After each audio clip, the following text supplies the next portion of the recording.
Welcome to this latest edition of the Real Deal Podcast. I'm your host, Surreal Joe Quinn. Episode 954. No half measures. We'll definitely flush that title out over the course of this episode of this podcast. We are recording this kind of a little bit late, but I wanted to get this podcast out to you before, while things were still popping with some of the news that's going on in the past couple of days, especially in the world of hip hop and college basketball. We're going to begin with hip hop. That's how important, even in a week where, the NBA, college basketball and the NBA are taking full circle, in full stride as we head towards the postseason. The postseason in the NBA, and we just wrapped up the Final Four. Hip hop is right there right now. Hip hop is up top of the list as far as what I wanted to talk about here, and we're gonna do a deep dive of the J. Cole apology to Kendrick Lamar. Now, a lot happened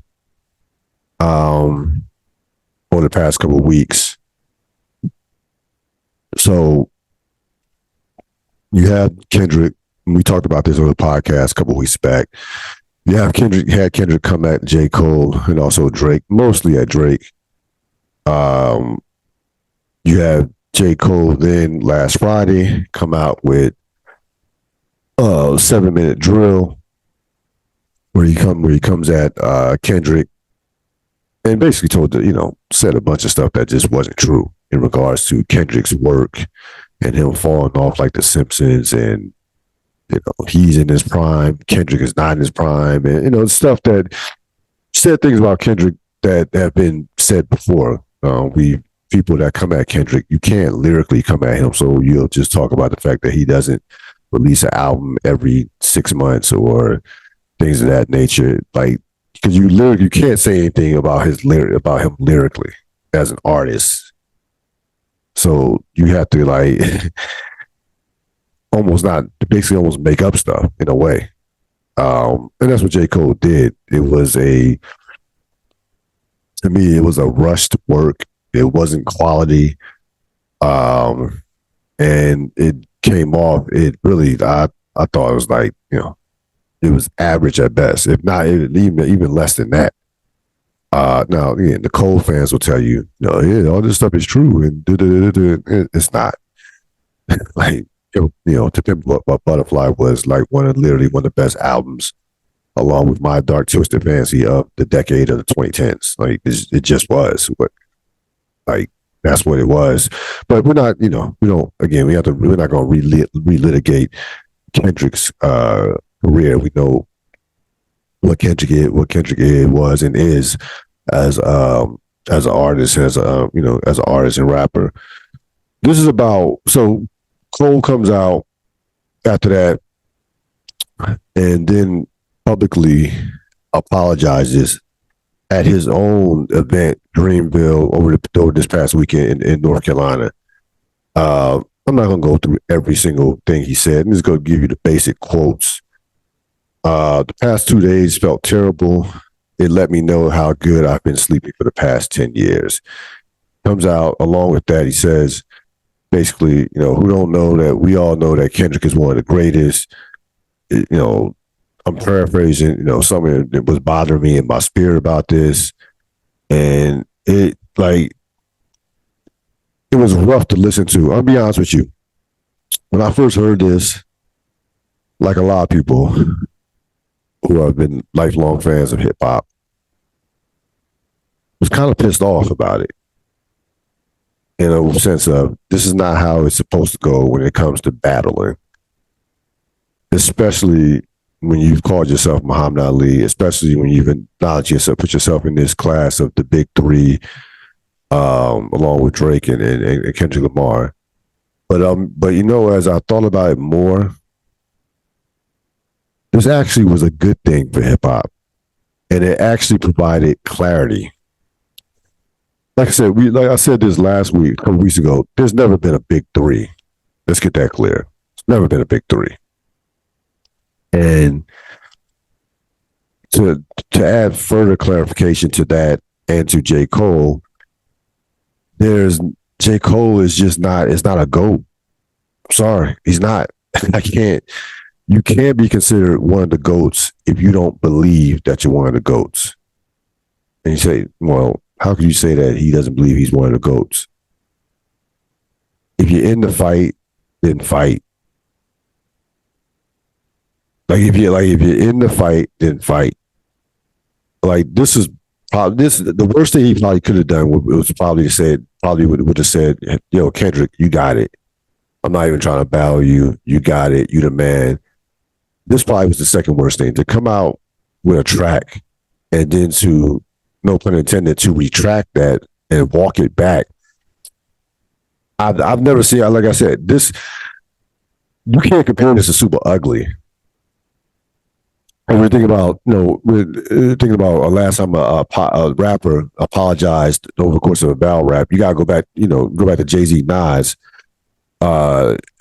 Jay-Z drops Takeover, Nas drops Ether, then Jay-Z comes out with Super Ugly, and then he didn't even apologize, by the way. That was more like, it went too far. And the only reason he said that was because his mom checked him.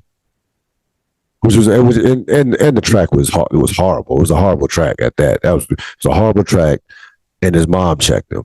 That's the only reason Jay even semi apologized or even walked that back. And that was understandable. Your mom checked, it's still your mom. I don't care who you are.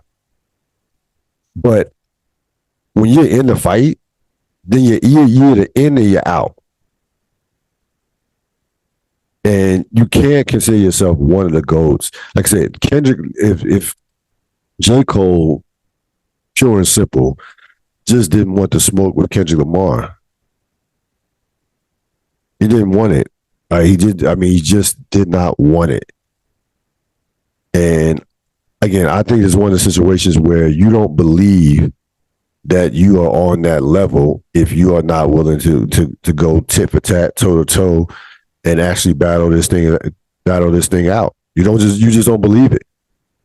Like I grew up watching Allen Iverson play basketball. I saw Allen Iverson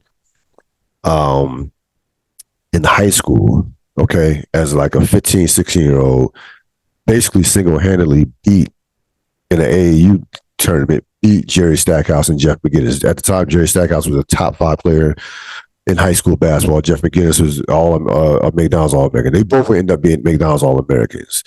And I didn't even know who else was on Allen Iverson's team. And Allen Iverson won the game. And Allen Iverson gets to the NBA, and there was not one year during his career where you thought that he was the best player in the world. He never was the best player in the world. Duncan, Kobe, Shaq, Jordan, those guys ran the league while Iverson was there. In the latter part of his career, of course, you had LeBron. But here's the point. Allen Iverson always thought that he was the best player on the floor. No matter what you and I thought, he always thought he was the best player on the floor.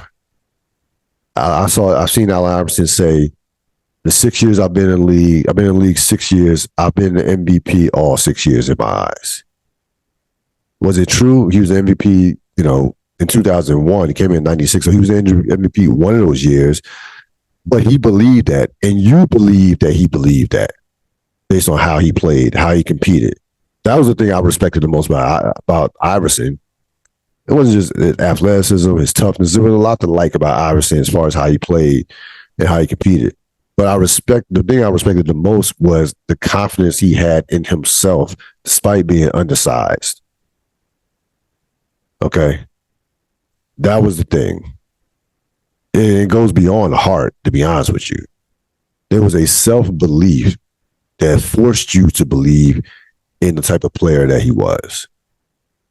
And he always carried that until he just couldn't physically do it anymore, until he refused to go to the bench, which is another story. But until it was over, like he always had that. There was never any doubt. If you want to be considered one of the GOATs, call yourself Muhammad Ali. There can be no doubt. There can't be any doubt at all in your belief in yourself. And J. Cole, during this situation, showed doubt. He showed doubt. And you can't, in the game of hip hop, when you're competing with at the stakes, you got to remember, this, you have legacies on the line. You have legacies on the line here. When you get in this game, when it comes to a lyrical battle, a lyrical war, all bets are off. All bets are off, and then you're either in it or you're out. That's it. So to me, this provides the necessary clarity that this is a two-man battle. This is Drake. This is Kendrick. It's Drake. It's just that simple. That's it. It's Kendrick and Drake. And there never was a big three. Number one, never was a big three.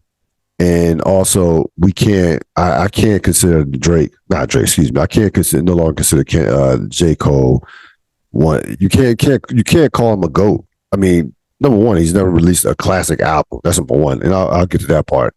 And number two, he backed out of a battle. He backed out of a battle. What? I don't get it. I'm still confused by it right now. I'm confused, but I'm not confused.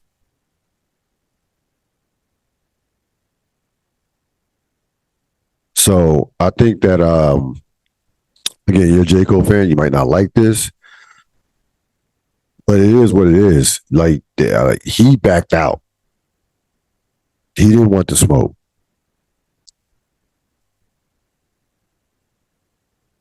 Now, it's been a very interesting thing in hip hop, in regards to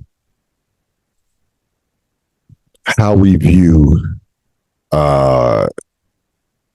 albums versus singles. J. Cole last year, 2023, was named Best Rapper Alive by Complex. I'm not the biggest fan of Complex, but for the most part, they've been, they've given the Best Rapper Alive since going back to 1979. They went back and they did it. I mean, it hasn't been around. Complex hasn't been around that long, but they did go back and list the best rappers alive going back to 1979. And I would say for the most part, they've been on point, have been on point.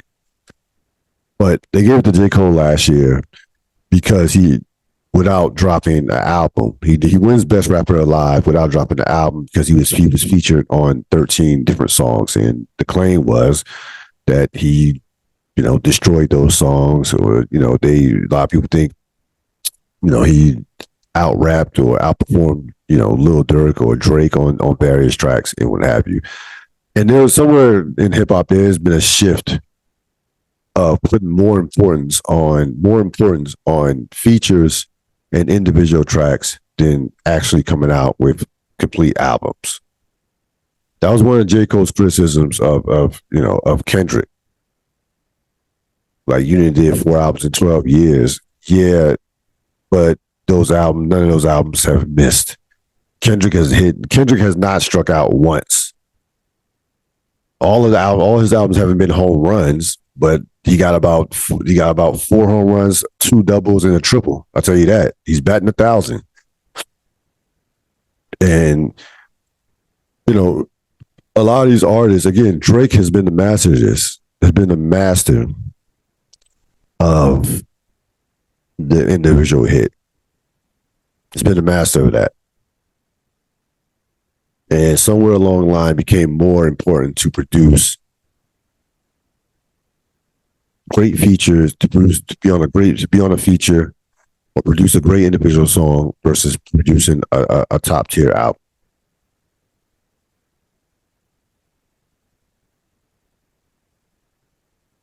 And I think, and that's what separates Kendrick from J. Cole and Drake. That's what clearly separates them. There's a clear separation when it comes to those three, when you look at the body of work as far as albums goes. But getting back to the J. Cole response, again, I honestly don't understand. I honestly don't know. He'll continue to rap, of course. He's not going. This is not. This doesn't end his career. But I'll be very curious to see where he goes from here, artistically. What this does to him. Yeah, because he's going to get. He's absolutely going to get destroyed by the culture behind this. He's already getting destroyed. Like he's going to get. And again, he already showed that that he gives a shit about what you and I and the culture feels about him. And he basically said it during the concert that he kind of was sort of some peer pressure about responding back to responding to Kendrick.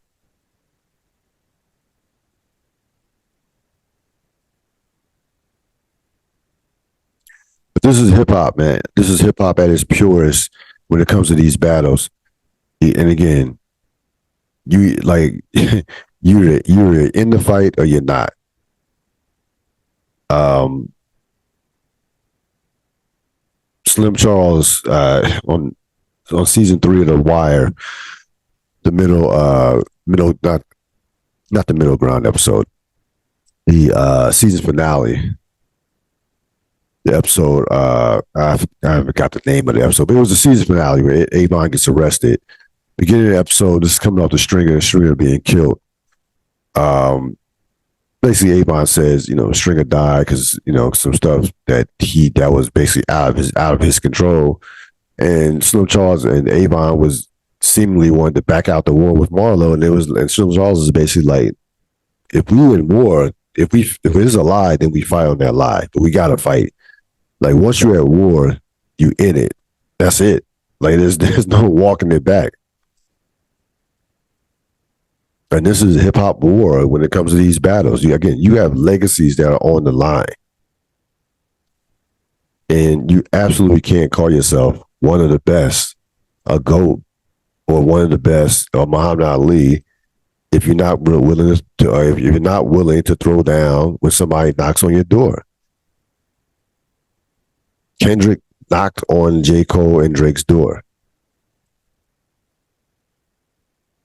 Now we'll see what happens with Drake. And honestly, Drake is playing it smart right now. You can't rush these things. This is something you can't rush. I don't think people realize it took Nas 3 months to respond to Jay-Z in 2001. 3 months. 3 months.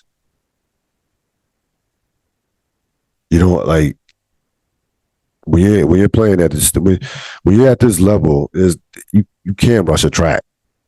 You can't. I don't care what the internet says. I don't care what social media says. No, this is these three are considered to be at the top of the game over the last decade or so, decade plus. So what is said or what is not said will in a lot of ways determine their legacies moving forward. And that's just the way it is.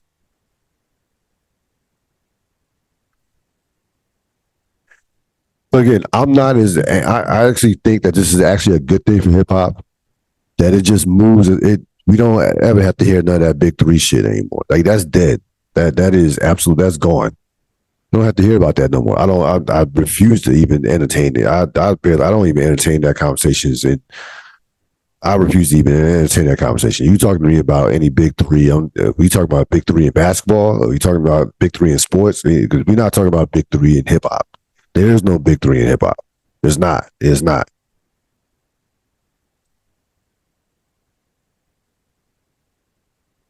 Now, Drake. What Drake has, he has the people, he has the popularity, he has the streams, he has, he's on his way to becoming a billionaire. He has that going for him. Kendrick has the critical acclaim, the Grammys, the albums. So Drake, J. Cole doesn't Doesn't have neither one of those, to be honest with you. So this was actually J. Cole's entry into that level. This was it because he doesn't have he's not the most popular, doesn't have sell the most albums, and he definitely doesn't have the body of work as far as re-listenable albums or a classic album or a definitive album. He does not have that. This was J. Cole's entry into that conversation in a real way. Not something that was manufactured by himself, by coining the big three. And he blew it. He absolutely dropped the ball. And there's no recovering from this. Like when you there's no recovering from this in terms of being from a standpoint of GOAT status. There's not you can't objectively. I'm not even talking about y'all J. Cole fanatics.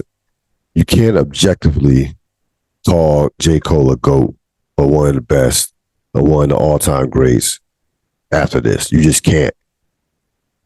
Because he doesn't believe that he's one of the all-time greats. Pure and simple.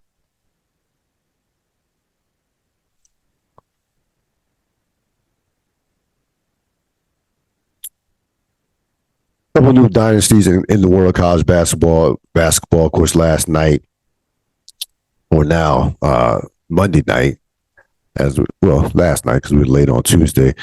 Last night, of course, we saw UConn pull off the repeat, taking out Purdue relatively handily, 75-60. They ran away in the second half after only being up by 6 in the first half.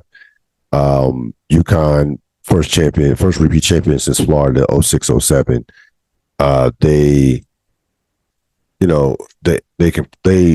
This last 2 years, they have been as dominant. This is the most dominant run I've seen of a college basketball team in a 2-year stretch. You have to go back. Previously, I think, I would say, UNLV had a 90-91 stretch. They won a championship in 90-91. They're undefeated, but they lost to Duke in the national semifinal. Kentucky had a stretch where 3 years they played in 3 straight national championships from 96-98. That 96 team, of course, one of the most dominant great teams in college basketball history. They get to the national championship and lose in overtime to Arizona without Derek Anderson, who was their second best player. So that easily could have been 3 straight. But this run right here, you're talking about with UConn, not only so much with the win-loss record, which with the point differential in the tournament, you just don't see it. Like you don't, winning by 13 points in 12 straight tournament games is just something that you just don't see. Like their closest tournament game, well, not 12 straight tournament, but 11 out of 12 tournament games. The only game, 12 games, 12 tournament games. Their closest, their closest team that got closest to it was Miami last year in the Final Four, which was I think 72-59. They are the number one program in college basketball. It's pure and simple. They are the number one program in college basketball. There was a point, I think there was a point, I want to say in 2004, where it was Duke and UConn. After they won their second championship, I thought that they were number 2 behind Duke. Then North Carolina kind of reemerged. UConn kind of slipped a little bit, and then they did win a championship for about 7 years. They go 2011, 2014. Okay, impressive. Of course, Calvin was last championship in 2011, then Kevin Ollie in 2014. Certainly a question. Certainly, in the conversation for team of the decade of 2010s. But even after that, there was slippage. We know what happened with Kevin Ollie, and you fast forward now to 2023, Dan Hunt, the 2023, and they are the program in college basketball right now. Hurley, and think about that's so impressive about this particular team. The size of the team. They have they have guards that are 6'5", Klingon 7'2", Caravan 6'8", like physicality. Like they looked, playing Purdue outside of Edie, it would look like a varsity versus the JV physically. Physically, they overwhelmed teams. And listen, you say what you want. You can call him arrogant, you call him cocky. He talks his shit and he backs it up. Dan Hurley, back-to-back championships.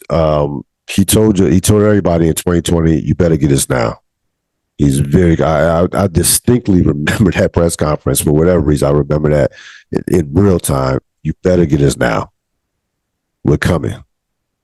I haven't seen too many coaches say that. I haven't seen too many coaches in my lifetime talk like that before they win a championship. Normally afterwards, you'll hear a little talk. But for the most part, you don't even hear coaches talk like that in general. I mean, that was some like Deion Sanders type shit. Like, yo, you better get this right now. But they more than back it up with back-to-back championships, and they are the number one program in college basketball. I think there's no two ways about it. They are the it program. 6 championships in 25 years. It's just like it took North Carolina. It took 60 years. North Carolina took basically 60 years to get 6 championships. So North Carolina's first championship was in 57. Their last championship was in 2017. Just to put it in perspective, they tied North Carolina last night with their 6th championship in 25 years. Just to put it in perspective. So that's how dominant and that's how fast this has happened. Even with that said, even with a back-to-back national championship, national championship, a new dynasty in the men's game, it still paled in comparison to what we saw in terms of popularity, in terms of the juice of the women's Final Four. You have a game, South Carolina wins their 2nd championship in 3 years. We'll talk more about Dawn Staley over the course of the program. But South Carolina gets their 3rd championship, 2nd in 3 years. The game is the highest rated college basketball game in 5 years. The women's college basketball, if I have a segment won the week. They won March, period. They won the tournament. They were the biggest winners of college basketball this postseason, without question. The excitement, what this possibly could mean, not only for the future college basketball in terms of women, but the WNBA. Because the problem is, in terms of the men, with the transfer portal and with the one and done, you're not getting, Connecticut, even with back-to-back championships, Connecticut couldn't save men's college basketball this season. And the tournament, frankly, was bad. The average margin of victory in the tournament was 14 points, which was the highest it had been in years. Like, you would think. I thought that this, Connecticut was the favorite, but outside of Connecticut, it was pretty much. I thought it was going to be a wide open tournament, and it turned out just to be not a very well played tournament. To be perfectly honest with you. So this was all about the women. And in that South Carolina game, you saw Caitlin Clark kind of get a taste of what the WNBA is going to look like. She had to get a hard 30. It was a hard 30. They were on her ass physically. I thought they wore down Iowa with their defense. And with I'm basically having players 2 starting 5. So, it came down great player versus great team. You're going more times than not, the great team is going to win. Period. I don't want to hear, and I heard this. First of all, Caitlin Clark doesn't need any apologists. So I don't want to hear about her resume is complete. No, it's not. She didn't win a championship. The resume is not complete. It's not. Caitlin Clark is a great player, but again, We're gonna put the Mount Rushmore, the all-time greats amongst the greats. All those, there's not. I dare anybody in the audience, please give me the all-time great college basketball, women's college basketball player that did not win a championship. Please, please, all-time great. Yeah, no, Dawn Staley was very complimentary, one of the goats. Yes, did she elevate the game with the in terms of the interest? With playing shooting Steph Curry like 3-point shots and her going to back Final Fours, sure. And I'm not denying her impact on the game, but I'm sorry. I'm always gonna put winning first. Always. Before stats, before notoriety, before style, before anything. Winning it comes first in my mind. She did not win a championship. Swoops. Again, Cheryl Miller, Taurasi, all Maya Moore. Go across the board. Breanna Stewart, Holdsclaw, Candace Parker, any all-time great player that's an all-time great. Forget about going past Mount, even more you're going past Mount Rushmore. They won at least one championship, if not multiple. Okay. Brittany Griner. So you can't. She does not need to be apologized for. Like you can't make and can't make excuses. And again, I'm not saying she's not a great player. I'm just not going to put her on the level of those other players when she didn't get the chip. Period. That's how greatness is judged in sports. When you get to that level, and you are called one of the GOATs, you're called one of the greatest college basketball players of all time. How can I really say that you're one of the greatest college basketball players of all time and you did not win a championship and you stayed? Like, it's not like she was one and done or two and done. She, like, part of the class of 2020, played her entire career and didn't win a championship. What else is there to be said? And that's not a knock on her. To say her resume is not complete is not a knock on her. It's a fact. She didn't win a championship. It's just that simple. And again, listen, I thought South Carolina was a better team, but they beat South Carolina last year. So let's not say South Carolina was just they were, I know South Carolina goes undefeated this year, but they beat them last year. Okay, they beat them last year.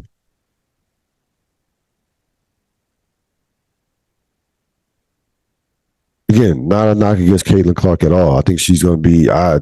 With her skill set, I'd be shocked if she wasn't an All-Star in the WNBA. She's going to get buckets. She's going to score. Period.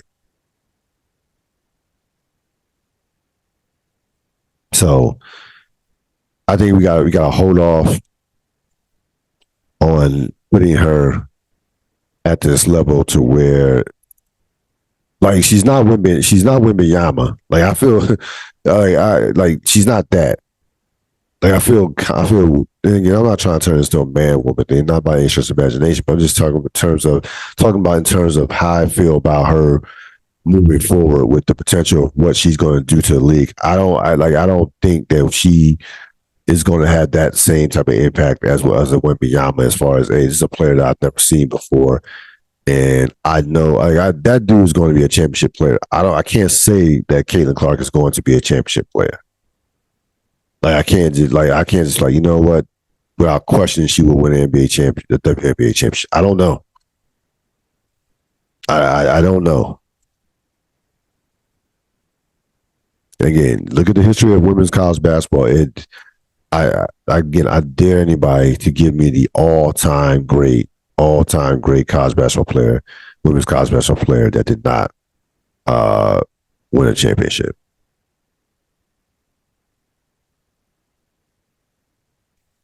So UConn, South Carolina, to me, cement their dynasties. Again, we'll talk more about Dawn Staley. There was a constant theme between the two championship teams, and it was sides. You see Klingland, Cardoza. That side, that interior, that size in the paint still matters in a real way. Despite all the with the guards and the wing positions and the wing players that are dominating the NBA, you like 7'2", 7'3", and 6'8" in the women's game, or 6'7", Cardozo that matters. Like they were playing, the South Carolina game, they destroyed Iowa on the boards. Iowa was too small. Purdue was too small for UConn across the board. Because Edey outplays Klingland for the most part. Edey had what, 37-10. But the rest of Purdue, first of all, the game plan was perfect. But the rest of the players were just too small for UConn. UConn looked like an NBA team versus Purdue. They really did. They had size at every position. At every position. And can we not, a couple things before we move on, can we not compare like UConn to Duke and Florida? This era is completely different. The game is completely different era of basketball. Do you know how long ago that was with Florida won those championships? You're talking about 2006. That's 16 years ago. That is an eternity in college basketball. That's a generation ago. It was an entire generation ago. The Duke was almost more than 30 years ago. Like Christian Laettner's, Grant Hills, those guys wouldn't even be in college right now. Can't compare those teams to this current UConn team. There's no comparison. It's not even a legitimate comparison.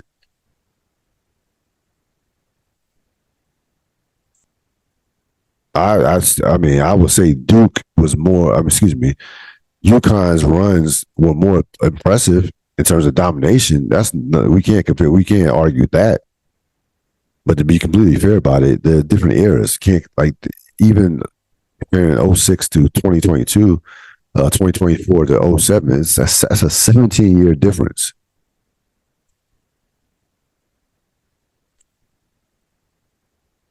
That was literally, that was not last decade. It was a decade before last. That's the 2000s. We're in the 2020s now.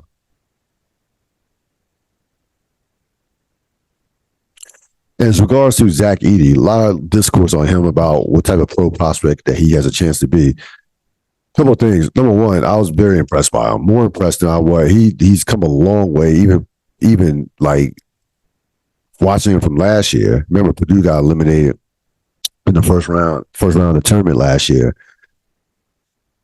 I'm not listening. He will go in the first round without question. In this draft, he might go in the lottery because this draft is going to be one of these drafts that you're going to be looking back and saying that the best player in the draft probably was drafted outside the lottery, has one of those type draft. It feels like one of those types of drafts, to be honest with you. But let's not pretend like this dude can't develop and get better at the next level. Like he's completely just topped out, maxed out his skill set or his potential. I don't believe that whatsoever at all. First of all, he just started playing basketball in high school. Hasn't even been playing that long. Number one. Two, he doesn't I don't want to see him put the ball on the floor. I don't need to see him shooting jump shots or threes or what have you. A couple post moves, maybe a 15-footer, and he'll be good. Like he will be good. I don't think he'll ever be an All NBA, All Star type player, but he should have a long career in the NBA. He could be a above average backup center in the NBA for a long time. I get his skills don't translate as far as the small ball and foot speed and things of that nature, but he's still 7'3". Like he's still 7'3" with skill. With skill. So again, we pretend like just because he stayed in college that he can't develop in the pros. Like he can get better and develop and still and add things to his game.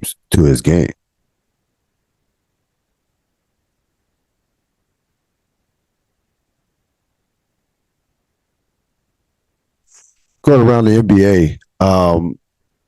So as we're about 12 days, 11 days in the NBA, the playing tournament starts a week from Monday. Still a lot to be determined with the standings and seeding. The race for number one in the West is wide open. Even number two in the East is still open. Milwaukee won tonight. Hopefully Giannis is okay. He had to leave the game with a calf injury. Um, I looked around. I thought to myself, like, how many teams realistically, as we stand here approaching April 10th, how many teams can actually win the championship? And I'll be honest with you, I only came up with three. You got the Celtics. I have the Celtics, the Nuggets, and you're gonna be surprised at a third one, the Timberwolves. Yeah, I take the Timberwolves over the Bucks, the Timberwolves over Phoenix, over the Lakers, over the Heat. I don't expect another miracle run by the Heat again this year. I just don't. I think there are legitimately only three teams that can win it, that can win the championship this year. I'm not a buyer of the Clippers. Again, you want to call it like I had to see it to believe it. I'm sorry. Yeah, I definitely don't buy the Phoenix Suns. I've been down them. We've been down. When Rob Sapp, we talked about that when that trade was first made last year. Nah. There's nothing I've seen this year that would have me thinking that the Phoenix Suns can go out can win three playoff series, four playoff series. Maybe not even one. To be honest with you. Denver and Boston are kind of obvious. What I see in Minnesota, I've been so impressed with how they've handled so many injuries and had 51 the last my check tonight. They handle their injuries, they defend, they have sides at all positions, the wings, interior. They're gonna get Karl-Anthony Towns back in the playoffs, and this is a fearless team. Anthony Edwards is fearless. Now again, you can knock him offensively. You can knock him for late game execution. That's a hump that they're going to have to get over. But as far as teams that match up, I'm looking at matchups. They match up with both Boston and Denver, to be honest with you, with their size. They match up with both those teams if you look at how their team is constructed. Those wings can flat out defend at a high level. And they should be given a lot of credit how they've navigated not having, in essence, their second best offensive player for an extended period of time. And it's not like Anthony Edwards. Anthony Edwards is going to make an All-NBA team, but it's not like he's out there dropping 40 every night and they've asked him to do more than what they normally expected because they haven't. They have a lot of balance on that team and a lot of toughness. So I think, again, there are three teams. I'm sorry, the Milwaukee. Even despite what happened tonight, I can't do it with Milwaukee. I just can't. I don't trust them.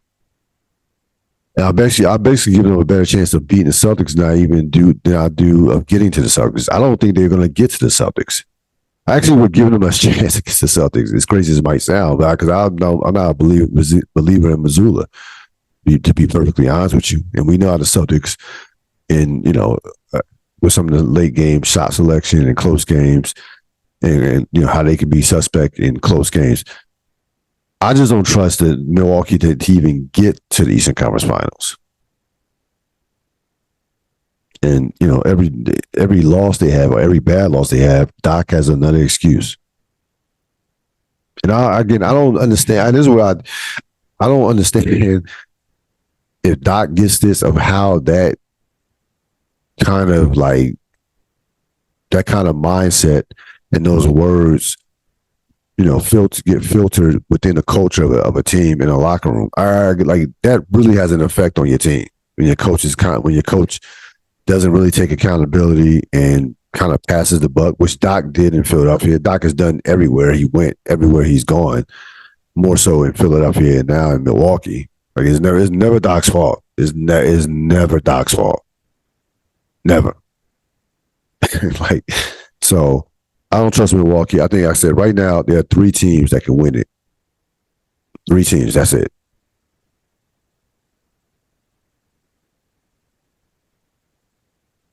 Who won the week? Could have went a couple of ways, but Dawn Staley, third national championship. She joins a select company of, Oriema Summit. The recently now retired Tara Vanderveer, who just literally retired within the last hour or so. And of course, Kim Mulkey. Mulkey has four, Vanderveer has three championships. Summit has eight, and of course, Gino has 11. So rare company for her. Just at the top of the sport right now. She conquered the bear as far as she has pushed Connecticut pushed Connecticut away. She loses the entire starting five from last year and amazingly replaces it, and they win a championship. Last three seasons, she's 109-3 with two national championships and a final four to boot. So final four in all three of those seasons. Last year, they lose to Iowa. They've had back-to-back undefeated regular seasons. They lost to Iowa last year in the Final Four, national semifinal. So they have a machine. They're going to be back. They have to be preseason number one next year. They're losing Cardozo, but that freshman class they have right now. She has recruits coming in, and she's still relatively young. She can win.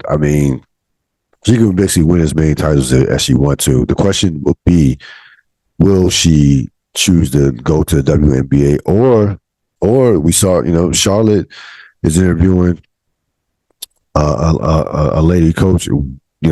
Is the NBA a possibility for Dawn Staley? Is that on the table? So we'll see what happens in regards to that. But Dawn Staley wins the week and has put herself in rarefied air as far as college basketball coaches, especially on the women's side and men's side as well. It's not too many men's coaches that have three championships.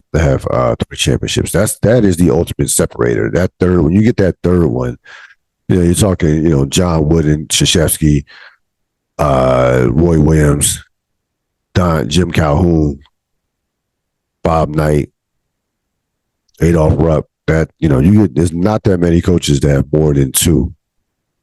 That have more than two, let alone three, on both sides, men or women's, for that matter.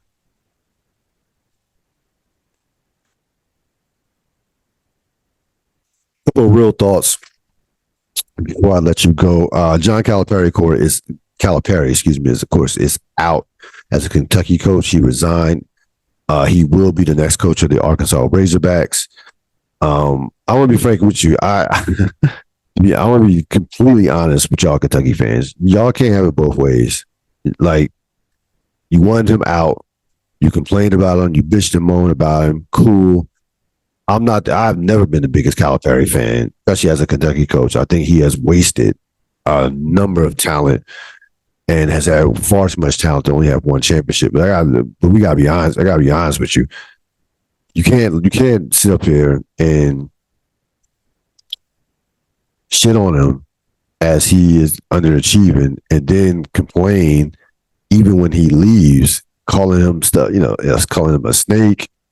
He bailed out. I'm like, which is it? You said you wanted him out. He left. He did you a favor in essence. So, and let's not pretend like the program was in the greatest shape before he got there. Like, we remember Billy Gillispie, what those years look like. I think what happened to Calipari at Kentucky was this. To me, I think he got too enamored with the one and done. He kind of was ahead of the curve a little bit with that and took it to a level that had never been before, that they had never seen before with the one and done. The problem is, number one, look, there was 1 year that changed it all, changed everything, and that was That was that 2015 year. If you remember that year, that team was loaded with talent. You know, they had Devin Booker. You have Devin Booker, Karl Anthony Towns, Willie Cauley-Stein. They had pros up and down the board. They go 38-1. The Harrison twins. They lose to Wisconsin. They had two starting fives in essence. They had two starting fives. They had no business. You know, Trey Lyles, another excellent player. They had no business losing. They had no business losing that season.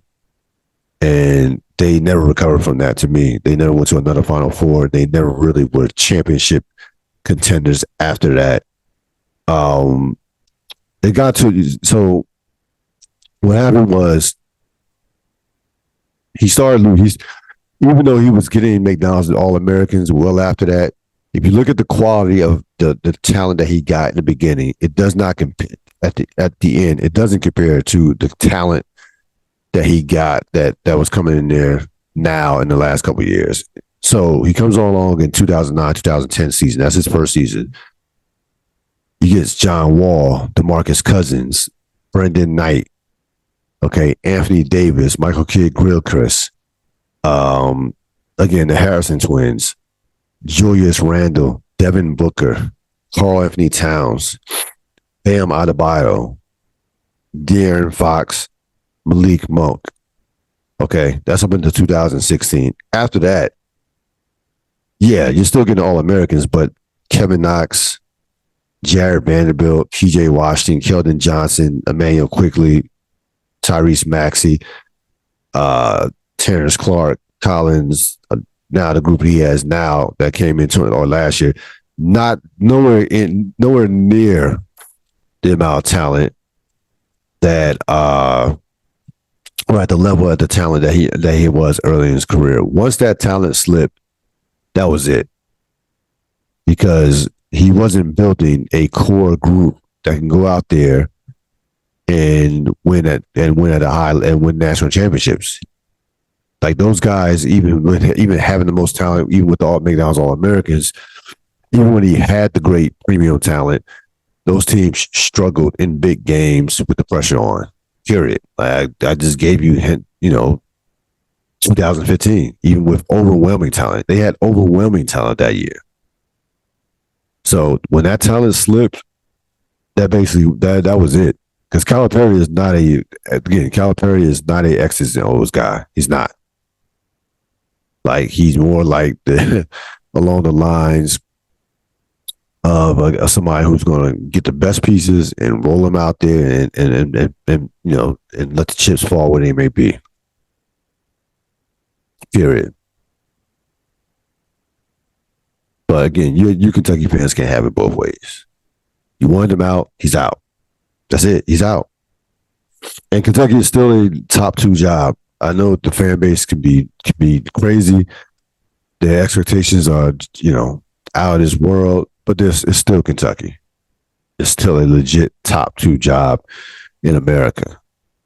And he, by the way, Calipari will win at Arkansas. I'm not saying he will win a national championship, but he will have Arkansas. Arkansas, he'll get recruits, and Arkansas has had some talented teams over the last couple 4 or 5 years. They got into a couple of Elite Eights. It's not like he's taking over a reclamation project like he was at UMass. So that he will immediately win at Arkansas. Something to prove, not as much, not nowhere near the pressure. He'll win at Arkansas. So Brian James, after declaring to go to after entering the transfer portal, leaving USC after one season, has now decided to take that to another level and enter his name in the 2024 NBA draft. He still has college eligibility, and despite having Rich Paul, who's of course his father's agent, as an agent as well, works for Clutch Sport, retains all his eligibility, has a choice to remove his name from the draft and go back to college. So here's a question. It's not even a question of whether first of all, he's going to keep, you don't go this far and not keep it. You don't declare for the draft and not keep your name in the draft if you're Brian James. I just don't see it happen. To be honest, I don't see that happening. I think that he is clearly is going to enter the draft. Now, I don't see him playing college basketball next year. I'll be shocked.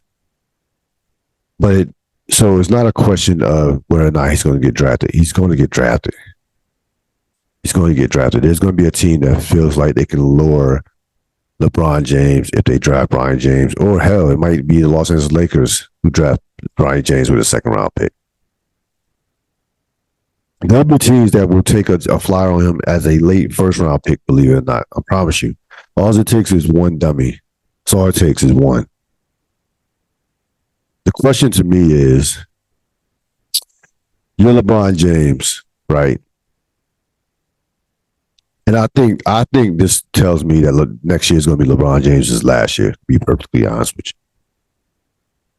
you. Be perfectly honest with you. I think this is going to be next year is going to be LeBron James' last year.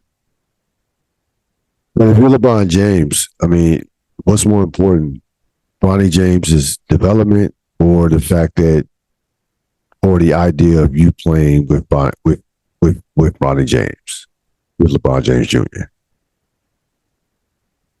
Because you can't tell, he's not a pro right now.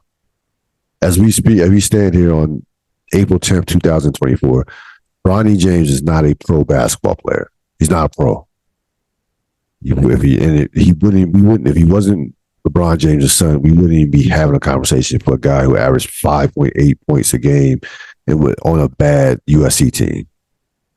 We wouldn't be even remotely having this conversation about this player. And by the way, I'm giving him grace from the standpoint he had a cardiac arrest last summer. So I'm not saying that he could not take a jump from this year as a freshman to next year as a sophomore and improve, confidence, physically, conditioning, everything. Just have would it surprise me if LeBron James went back to college next year and averaged 20 points a game and was a star? And would that surprise me? No, it actually would not surprise me. I would say, okay, he went the whole summer working on basketball. He wasn't mentally or physically recovering from, a heart attack in that sense. We're talking about what is his best interest as far as his development long term. I'm sure like LeBron James wants Brian James to have some type of NBA career that goes past playing with LeBron James. I'm sure he does. He wants that. But right now, this dude is not. He's not a pro. He's not a pro. He's not amongst the 58 best players coming that are eligible to be drafted. Period. Point blank. It's not even a debate. So it's a very interesting situation. LeBron, you don't get to where LeBron James is at without being ambitious, without, from a business standpoint, taking risks. I mean, it's a risk to come out. It was a risk for him to come out as a, high school, it's still, as talented as he was, still, you're coming out of high school directly going from pro, high school to pro. So I say that to say all that to say LeBron James has always been a risk taker. This is a risk that,